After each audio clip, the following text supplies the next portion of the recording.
வணக்கம். Maths mat easy Suresh மூலமா இன்னைக்கு நம்ம பார்க்க போற டாபிக் ரொம்பவே ஸ்பெஷல்.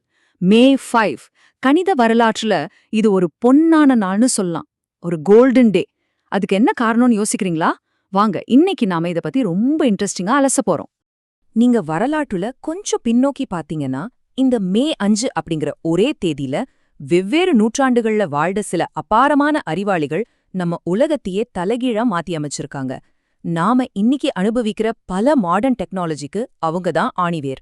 அவங்க யாரு, அப்படி என்ன மேஜிக் பண்ணாங்கன்னு ஒன்னொன்னா பார்க்கலாம். முதல்ல ஒரு சுவாரஸ்யமான கேள்வியில இருந்து ஆரம்பிக்கலாம். வானத்துல பயங்கர சத்தத்தோட சீறி பாயிற அந்த மாடர்ன் ஃபைட்டர் ஜெட்ஸை நீங்க கண்டிப்பா பார்த்திருப்பீங்க. அந்த ஜெட்ஸ் ஒலியை விட வேகமா, அதாவது சூப்பர்சானிக் ஸ்பீட்ல எப்படி பறக்குதுன்னு என்னைக்காவது யோசிச்சிருக்கீங்களா? அந்த அளவுக்கு வேகமா போறப்போ அங்க பிசிக்ஸ் எப்படி வேலை செய்யும் தெரியுமா? இதுக்கான விடைய தேடி போனோம்னா நாம நேரா மே 5 1897க்கு தான் போகணும். ஏன்னா அன்னைக்கு தான் பிரான்சிஸ்கோ ட்ரிகோமி அப்படிங்கிற ஒரு மாமேதை பிறந்தார். இந்த சூப்பர்சானிக் விமானங்களோட ரகசியம் முழுக்க இவர்கிட்ட தான் இருக்கு. இவர் ஏதோ ஒரு சாதாரண ஈக்குவேஷனை மட்டும் கண்டுபிடிக்கல, உலகத்தையே மாத்தி போடுற ஒரு பெரிய விஷயத்த செஞ்சாரு. கொஞ்சம் யோசிச்சு பாருங்க, 1923ல ஏரோப்ளேன்ஸ் எல்லாம் ரொம்ப ரொம்ப மெதுவா பறந்துட்டு இருந்த காலம் அது. யாருமே சூப்பர்சானிக் ஸ்பீட பத்தி கனவு கூட காணாத அந்த டைம்ல ட்ரிகோமி ஒரு மிக சிக்கலான மிக்சர் டைப் பார்ஷியல் டிஃபரன்ஷியல் ஈக்குவேஷனை சால்வ் பண்ணாரு. இதுக்கு பேரு தான் ஃபேமஸான ட்ரிகோமி ஈக்குவேஷன். இத ரொம்ப சிம்பிளா சொல்லணும்னா, காத்துல ஒரு பொருள் ஒலியோட வேகத்தை தாண்டும்போது அங்க ஏற்படுற அழுத்தத்தை துல்லியமா கணக்கிடுற ஃபார்முலா இது. இன்னைக்கு வானத்தை கிழிச்சிட்டு போற அத்தனை சூப்பர்சானிக் ஜெட்ஸ்க்கும் இதுதான் ஃபவுண்டேஷன். அதனால தான் இந்த ஒரு விஷயம் எப்பவுமே ரொம்ப ஆச்சரியமா பேசப்படுது. அதாவது, இன்னைக்கு வானத்துல ஒரு ஜெட் சவுண்ட் பேரியரை தாண்டி பறக்குதுன்னா, அது தெரியாமலேயே 100 வருஷத்துக்கு முன்னாடி உருவான ஒரு மேக்ஸ் ஈக்குவேஷன் மேலதான் சவாரி பண்ணிட்டு இருக்கு. கேட்கவே புல்லரிக்குதுல்ல?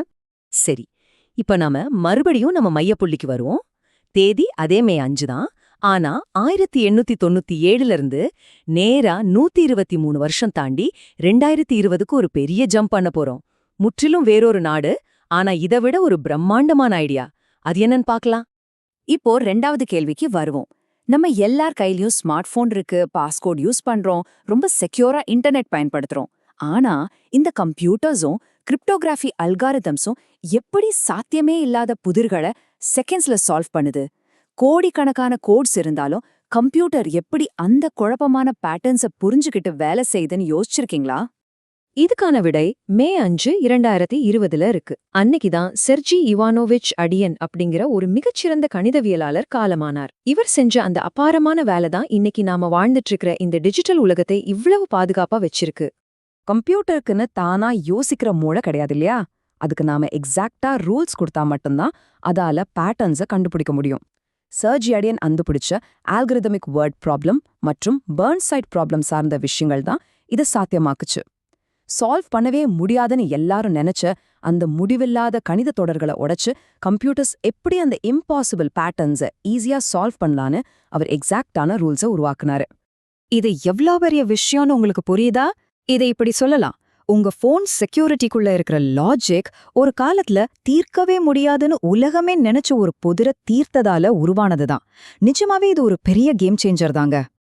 இப்போ இந்த 2 மாமேதைகளையும் ஒப்பிட்டு பாருங்களேன். 1897ல பிரான்சிஸ்கோ ட்ரிகோமி, 2020ல சர்ஜி இவானோவிச் அடியன். இவங்க 2 பேரும் சம்பந்தமே இல்லாத வெவ்வேறு காலகட்டங்கள்ல வாழ்ந்தவங்க. ஆனா இவங்க 2 பேரையும் இணைக்கிற புள்ளி மே 5 அப்படிங்கிற இந்த தேதி மட்டும் இல்ல, வேற ஒன்னும் இருக்கு. அவங்க 2 பேரும் தேடின ஒரு முக்கியமான விஷயம்தான் அது. இந்த குழப்பங்களுக்குள்ள, இந்த கேயாஸுக்குள்ள மறைஞ்சிருக்கிற அந்த பேட்டர்ன் என்ன அப்படிங்கிற அந்த ஒரு கேள்விதான். அவங்க அந்த கேள்வியை தொடர்ந்து கேட்டதால தான் இன்னைக்கு நம்மகிட்ட சூப்பர்சானிக் ஜெட்ஸ் இருக்கு, ஸ்ட்ராங்கான இன்டர்நெட் செக்யூரிட்டி இருக்கு. ஸோ எப்பவுமே கேள்விகள் கேட்டுக்கிட்டே இருங்க. சுத்தி நடக்கிற விஷயங்கள்ல என்ன பேட்டர்ன் இருக்குன்னு கவனிங்க. இந்த கணித பயணம் உங்களுக்கு ரொம்பவே இன்ட்ரெஸ்டிங்கா இருந்திருக்கும்னு நம்புறேன். அடுத்த முறை சந்திப்போம்.